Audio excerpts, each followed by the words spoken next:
We have been married for 2 years. My husband became the new president when my father-in-law retired. He had always respected his father and he had worked hard to succeed him.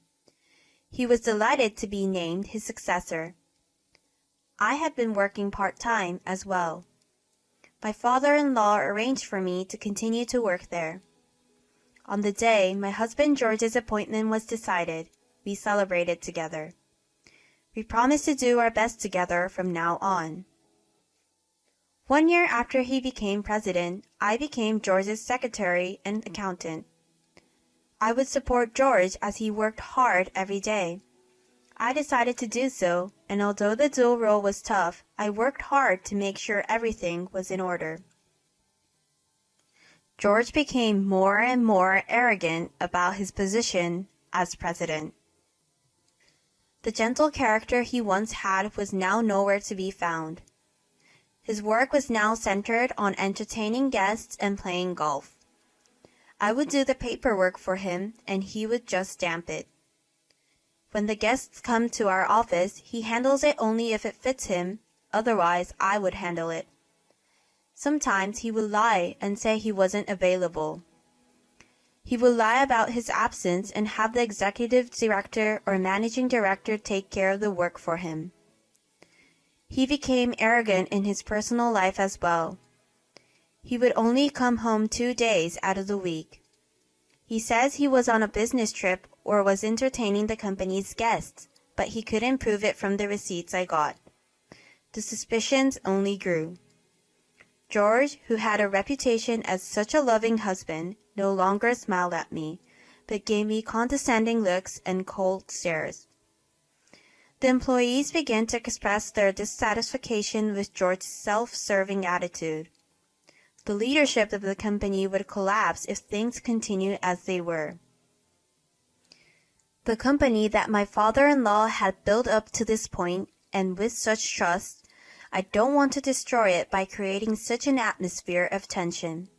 But I think it's only natural to be dissatisfied with George. I hope it's at least a comfort to the colleagues, and I told them, I'm sure he's just acting high and mighty right now, but he'll be back to the serious president he used to be. Yes, it must be just for now. Then one day I came home to find the door unlocked and a pair of shoes belonging to a woman I didn't know. I was almost overcome with fear, but I decided to open the door to the living room. Are you George's wife by any chance? I borrowed his key and entered the house without permission. I just came to get a change of clothes for George. A young woman was there. She was rummaging around in the travel bag, putting George's clothes in there. I grabbed the woman's arm as she was leaving, pretending as if nothing had happened, and questioned her. Where are you going with my husband's clothes? And why do you have the house key? 2 questions burst out of my bewildered head, and I must ask what kind of relationship they are. My heart starts pounding, and I found it hard to breathe. The woman shakes off my hand and, It hurts! George says I'm better than you. I'm young, have still a bright future, and beautiful. He hardly ever comes home right now, does he? He's not coming home. He is in my house, you know. You're an incompetent old woman.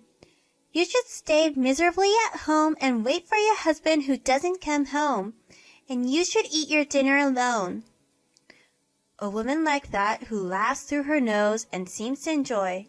I mean, this person is George's adulterous partner, and he's cursing me like that behind my back? To be honest, he doesn't have a good taste. From the way she is dressed, her makeup, and the time of day I wonder if she is a hostess. I don't mean to disparage anyone who works at night entertainment, but from her attitude and the way she talks, because I can see that she is not well educated. If she works at night, she is not cut out for it. People who work hard in that world have class. Above all, they have common sense. And yet, what the hell? The woman in front of me? Isn't she an insane person whose only strength is her youth? I felt anger and sadness running through me in an instant. I was no longer sad.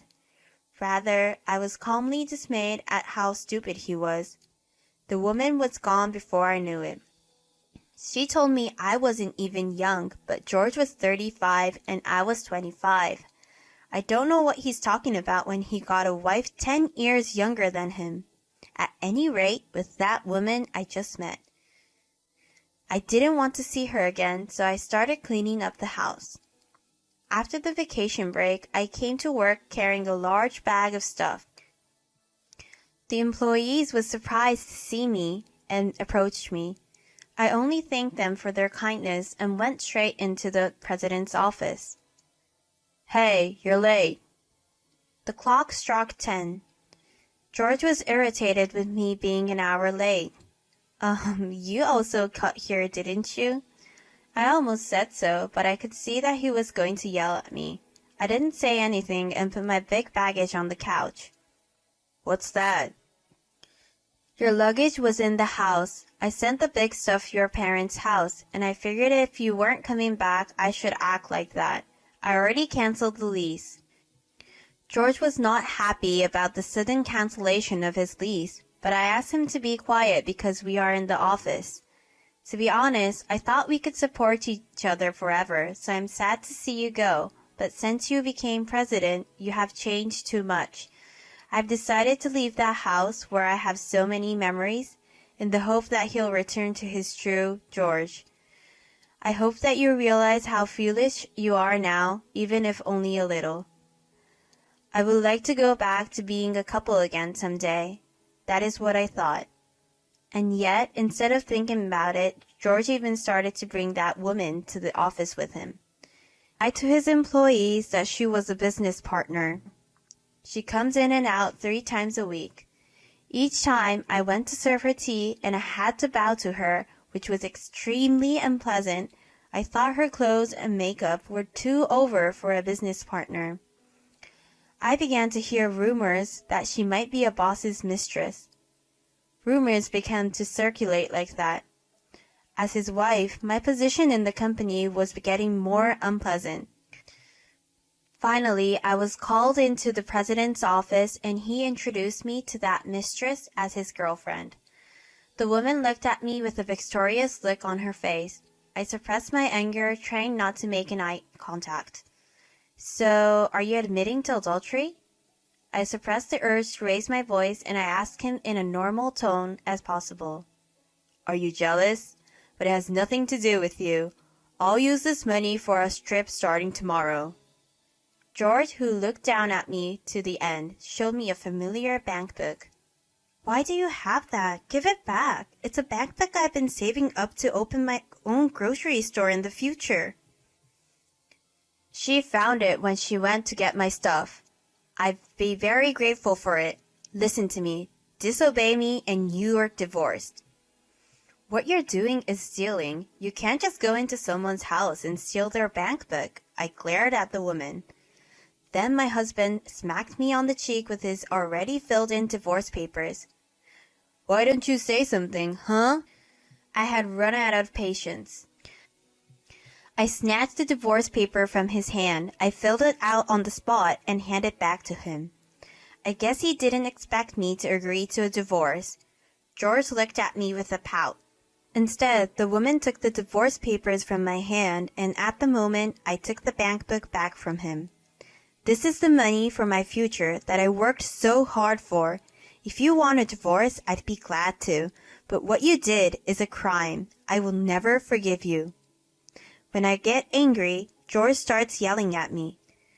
"You know, you will get fired from your job here too. Well, you are just a former part-timer. She can do the same job better than you can. I do not care if you leave." I'm not bothered by George making fun of me because I'm a part-timer. I was completely fed up with him and walked out of the president's office. It's so crazy, but George went on a trip the next day and didn't come to work. While he was gone, I completed my resignation and left the company. Then I headed to my father-in-law's new company. My father-in-law had been fond of my work since my part-time days.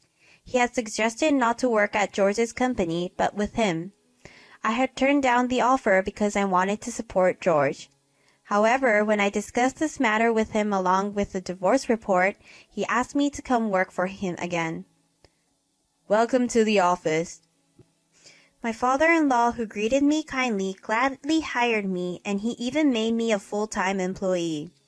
I was able to regain my fulfilling life in a comfortable working environment. My father-in-law's leadership of his employees and his caring attitude toward his employees were all things I had come to know and respect about him. I think of all the employees who were still working at George's company. I feel a little sorry when I think of them. Then one day, George came to our office. He looked like a different person, emaciated and gaunt. George's father sends him to the president's office and begins to talk to him. I was wrong about everything. Please come back to my company, please. George, who wants me to come back by hanging on to me, and then my father-in-law pulls him off of me. Are you feeling grateful for the wife you've given up now? And even if you realize how capable she is as an employee, it's too late. Come in. And then my father-in-law called out to the people who came in. They were the managers of George's company. They will be working here from today. Huh? George's face pales at the statement, and he stuffs it in his face, asking why. I heard all about it, how you were pushing your work to your subordinates, that you didn't earn their trust, and that you were doing whatever you wanted at the company's expense. And the fact that even though Lena prosecuted about the bank book, but no one took it up, that's because you covered it up with the money. I heard that you gave Lena's job, which you ridiculed as a part-time job, to your new girlfriend, but she couldn't do anything perfectly, and because of her, your business partners cut the contract with you.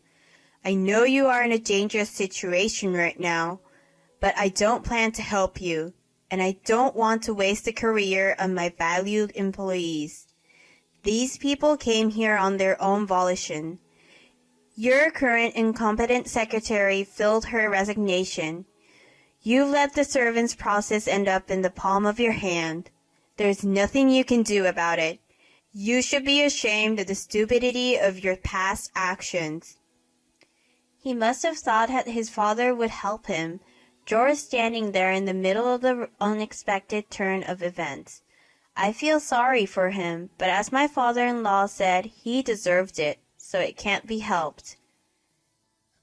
Mr. President, thank you for your help in the short time I was with you. They are the people who had climbed to management positions. No matter how useless the top management is, they treat him with courtesy until the end. Seeing such former subordinates, George, who is reluctant to leave, will he reflect himself this time? A few months later, George's company went bankrupt. George has no place to go, and the woman he was with at the time has left him. He is now living a part-time life. With the help of his father-in-law, I succeeded in suing that woman again for theft. After that, I was able to get the money from her, who identified herself as Brown. I was able to receive it without incident. She is now looking for a new partner to take advantage of again, and she was sued by other women too. So she intends to have a partner pay her, but she has no one to pay them. She was fired from the hostess club where she worked. She was so desperate for money that she went into theft, and she was successfully arrested. She is now living her second life behind bars. And what happened to me since then? Lena, I have a new business venture, a revolving grocery store. I'd like to put you in charge of it. Do you want to try it? Yes, I would like to. Please let me try. 3 months ago, I transferred to a new business, a company of my father-in-law. It is a new business venture, and I was given the responsibility to manage the first store. That will be a general merchandise store that aims to expand nationwide. A dream that unexpectedly came true. From opening the store to attracting customers, it wasn't easy. But I am grateful to my friends who supported me and to my father-in-law who expects a lot from me. Above all, I was able to do my best for what I love. Welcome to the store. I'm now able to stand proudly in front of the store as a store manager. I can do what I always wanted to do.